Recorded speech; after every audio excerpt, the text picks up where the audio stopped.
Hey guys, Prism Knight here, and today I want to talk more about Shovel Knight. Now, last time when I talked about Shovel Knight, I talked about the Hexcavators. And let's just say that seems to have done a lot better than I expected.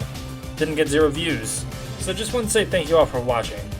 But let's stop talking about me today. No. Today, I want to talk about something else.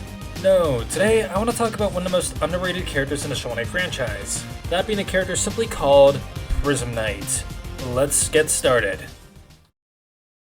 Now this video is going to be formatted a little bit differently because last video we had a whole group to talk about. This time we only have one character, so we're going to be a bit more in depth.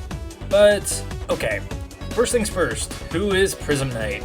She's one of the few new characters introduced in Shovel Knight Pocket Dungeon alongside Puzzle Knight, which, well, we'll talk about him in a little bit.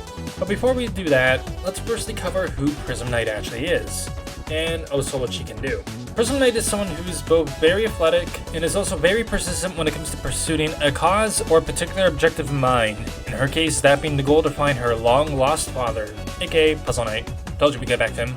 Alongside that, she's also in... God, Shovel Knight just keeps teaching me new words. Alright, what is this word? Insomniac.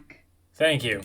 Alongside that, she's also an insomniac, which basically means that she apparently struggles with sleep. Maybe it's from the stress of not knowing where her father is. I'm honestly not sure. Anyway, one thing that I didn't mention yet is that she's also someone who's very versatile. And it kind of shows in the variability she has mastered, that being the ability to control light. She can actually do a few different things with this. Firstly, she can shoot powerful blasts to light people using a prismatic mace. She could also teleport around thanks to the light, probably from like some kind of illusion. But that ain't her coolest ability. Oh no. No, that ability has to be the fact that she could project clones of herself. Yeah, that's right, she could clone herself. And you know what the best part is? It actually plays a bit into her story. Oh yeah, that's right, her story. Alright, let's talk about her story. Now, before we start, I should probably quickly mention this. Like my Hexcavator video, there's going to be some spoilers for Pocket Dungeon, so just be wary. But with all that being said, let's get started.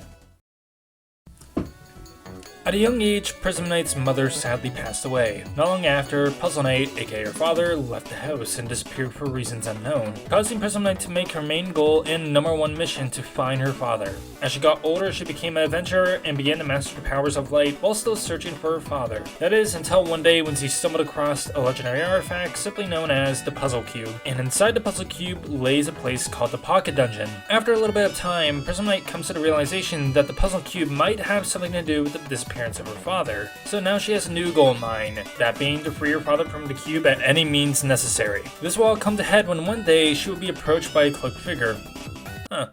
I wonder who that could be! Anyway, she told her that the only way to free her father was to trap other knights inside of the cube, so that's what she did. Prism Knight went inside the cube herself and projected her clones back out into the real world and sent them on a mission to trap all the other knights. And Mona for some reason inside the Pocket Dungeon. Hey, it's me from the future. So, I had to search up images to find for this video, right? Here's a recommendation. Don't search up Mona from Shovel Knight on Google Images. You're gonna see a lot, and I mean a lot of weird shit. Okay, back to the video. In the end though, she gets reunited with her own father, that being Puzzle Knight, as they are both freed from the Pocket Dungeon where Puzzle Knight gives her a special gift. That being a telescope that whenever looked through, a shooting star will always fly towards her father, so they would never be separated again. It's honestly a really cute ending, and I actually really like the fact that the true ending focuses on Puzzle Knight and Prism Knight instead of focusing on, say, Shovel Knight or Plague Knight, which their campaigns take place at the same time. Now, it may sound like I'm hating on those two, which I am not. Look, if you know anything about me, Plague Knight's my favorite character in the Shovel Knight series. But I do think it's a good idea to give other characters big spotlights, and honestly, I just love when other characters are given a spotlight. But speaking of spotlights though, let's bring the spotlight back to Prism Knight, okay? Alright, so now that I've talked about Prism Knight, there's only one question that really remains. Why do I actually like her?